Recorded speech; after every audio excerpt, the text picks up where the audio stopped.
So last year, we decided that our community needed an event to recognize May as Mental Health Awareness Month. We also wanted to create an opportunity for people living with mental illness, their friends, family members, our local services providers, and our communities leaders to gather in support of mental health awareness. Today, we're here to show that together as a community, we can make a real difference. We can put together all the pieces of a high-quality, comprehensive, and active support system for people managing mental health challenges in their daily lives. I just read a paper that was written by Daniel Patrick Moynihan, one of the great legislators of all time. He wrote this back in the mid-90s, and it really informed me about some of the history. And I'll boil it down to this. When the United States decided to close many of the institutions that were helping and dealing with folks with mental health issues, there was a promise made. And that promise was that 2,000 local mental health institutions would be built around America. You know how many of those got built? Not many. And so we started down this long road of ignoring a difficult issue, and we left people stranded. And it's time that we end that. And here's the good news. We are in Albuquerque, New Mexico with all of our partners, the county, the state, our federal partners, our partners from the criminal justice system, our partners from law enforcement, our community members, our nonprofits, NAMI and others, the advisory council, the professionals that work inside of government and these nonprofits. We are collaborating in a way that many people will tell you simply hasn't happened before. And we are tackling this tough issue. And I couldn't be more proud.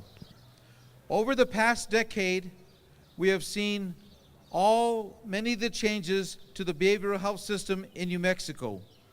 Many of these changes have created enormous gaps and roadblocks for those needing services and resources. One of these major gaps has been identified as appropriate interactions with those experiencing a behavioral health crisis and their families. Today, we are here to announce a collaboration between Bernalillo County and the City of Albuquerque to begin to mitigate that gap. The upcoming launch of the mobile crisis teams will pair a law enforcement officer with a master's level behavioral health clinician. These teams will be stationed throughout the city and the county, ready to respond through the 911 system. Whether the call comes in to the city or the county 911 call centers, these mobile crisis teams will be ready to go in real time for Priority 1 behavioral health calls. Priority 1 behavioral health calls. The Bernalillo County Sheriff's Office is committed to serving those in crisis, and our deputies bring extensive knowledge and expertise to this challenge. Our goal is to keep citizens safe and focus on being compassionate in every interaction with the community. All stakeholders understand that there is no silver bullet to this issue, but I believe that the collaborative approach to behavioral health will improve outcomes and provide solutions to mental health issues.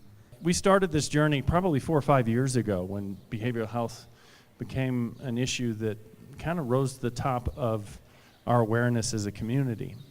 And one of the first things that we learned is that anybody dealing with mental illness or dealing with somebody who has mental illness and a family member, they felt like they were alone.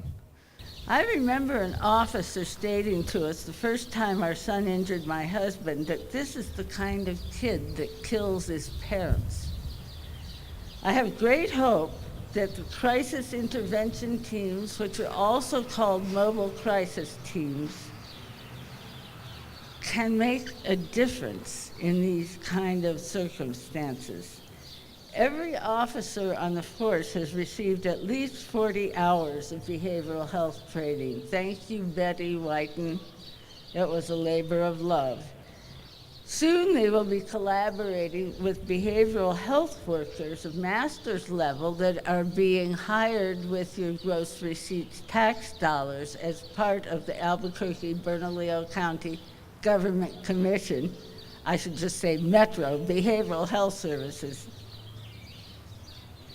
Hopefully, this will provide different outcomes. If only our son had been sent to a behavioral health evaluation at the first sign of trouble and engaged in substance use programs, my sweet husband would be alive to pursue his life, liberty, and our happiness.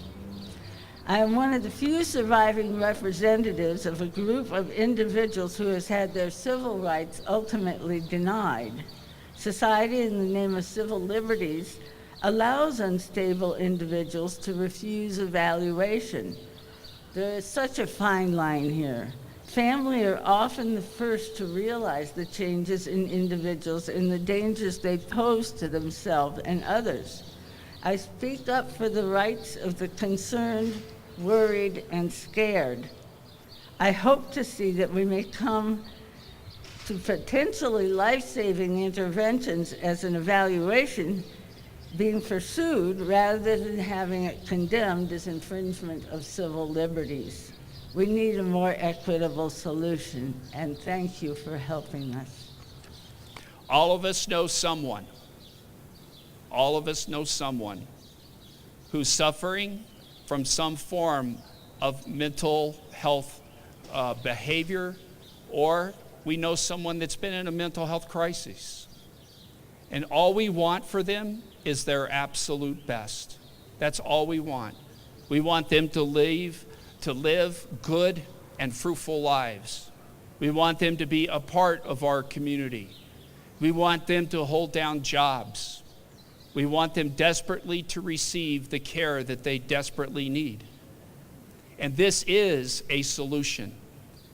But it's only a piece of a puzzle that is a bigger part of the solution. But today is such a great step. And without the leaders that are on this stage with me right now, it would not have been possible.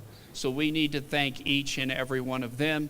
And to each and every one of the providers that are here today, each and every one of you play an important role in what we're trying to accomplish every day within the community.